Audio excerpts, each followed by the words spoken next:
Hola, ¿qué tal? ¿Cómo les va? Bueno, espero que estén bien. Bueno, hoy nos encontramos en esta clase donde trataremos de dar algunas ideas básicas, bastante elementales, sobre relaciones angulares, de tal manera que estas cuestiones ustedes la puedan usar y aplicar en algunos temas que están viendo en física, por ejemplo, que son los sistemas de fuerza.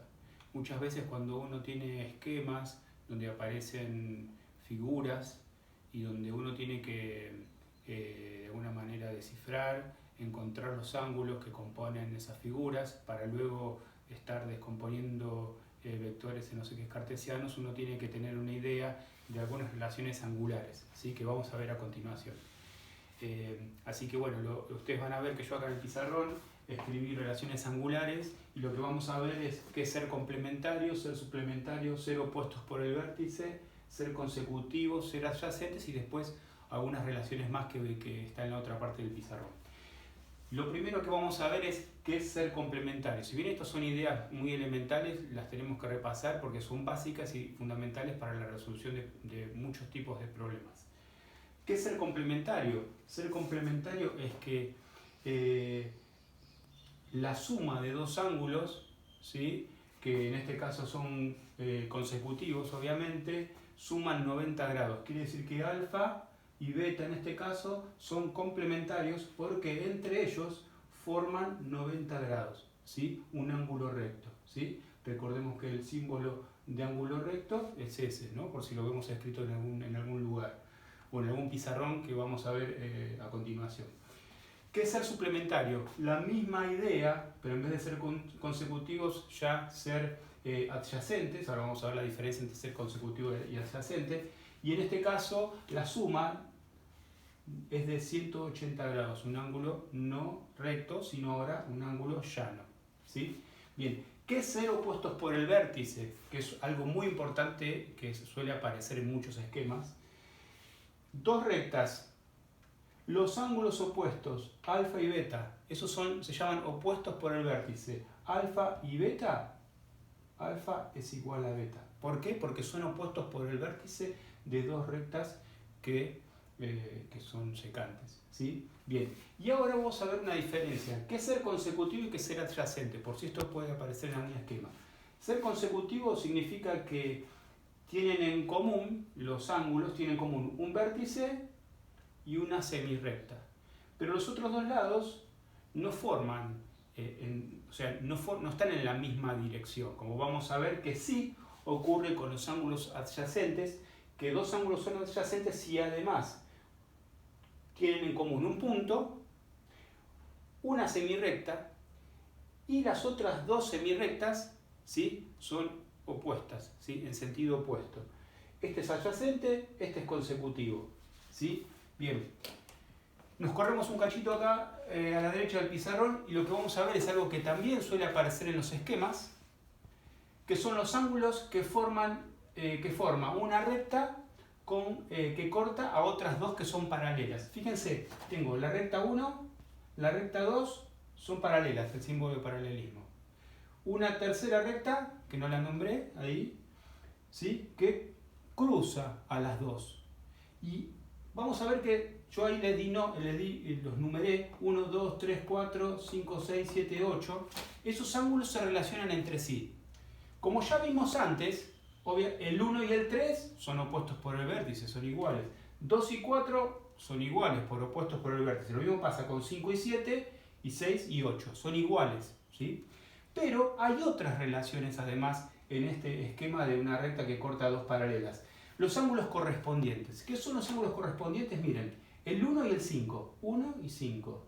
2 y 6.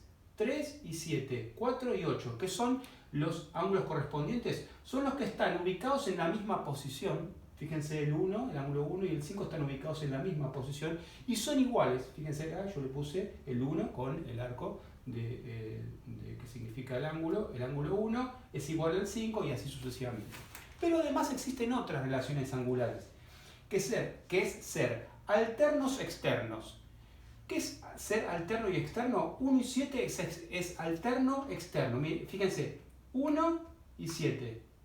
Es como si yo dijera 1 y 3 era opuesto por el vértice, pero si este ángulo que está en la otra fase, en la otra recta, fíjense, 1 y 7 son iguales.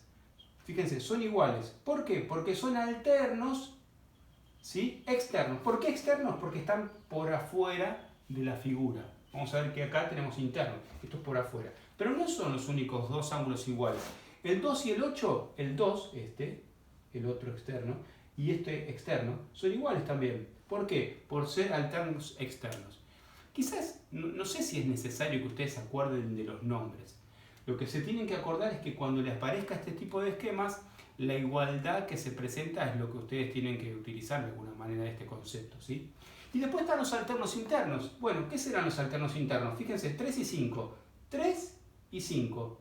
Es lo mismo que los alternos externos, pero ahora en vez de hacia afuera, hacia adentro. Por lo tanto, 3 y 5 son iguales y 4 y 6 son iguales. No son las únicas relaciones angulares que suelen aparecer. Vamos a dibujar, tendríamos que dibujarlo con una regla, pero bueno. Triángulo rectángulo. Recuerden, triángulo rectángulo, ángulo recto se señala de esa manera. Muchas veces yo digo, si este mide 90 y a mí me dan como dato si este mide 30, la sumatoria de todos los ángulos, recuerden, de todos los ángulos de un triángulo es igual a 180 grados. Los ángulos interiores.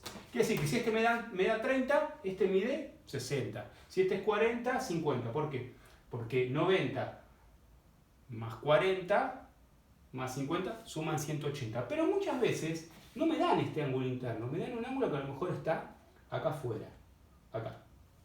Supongamos que acá me dicen, este ángulo mide 120 grados. Bien.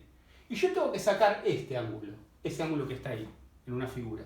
Bueno, yo sé que este es 120 y este es suplementario a este. Por lo tanto, este va a medir 60. O sea que yo voy a sacar este dato indirectamente a partir de otro dato que me dan. Este mide 60. Si este mide 60, este mide 90. La suma de este más este en un triángulo rectángulo tiene que dar 90. ¿Cuánto va a medir este? 30 grados. Bien, este tipo de situaciones se van a presentar muy seguido en la resolución de problemas cuando ustedes descompongan fuerzas y traten de encontrar la resultante de un sistema, o el valor de tensores, o el valor de una fuerza resultante, o una fuerza que hay que hacer para mantener un sistema en equilibrio. Pero estos datos son muy importantes, ¿sí? Guarden esta información porque esto lo van a utilizar mucho. A continuación voy a mostrarles otro pizarrón, ¿sí? Que va adjunto a este, ¿sí? Y en el siguiente video, donde yo voy a armar algunos esquemas de física, de estática, de sistemas del equilibrio, donde yo ahí vamos a poder practicar estas cuestiones de propiedades angulares. Así que bueno, nos encontramos en el otro video, ¿sí?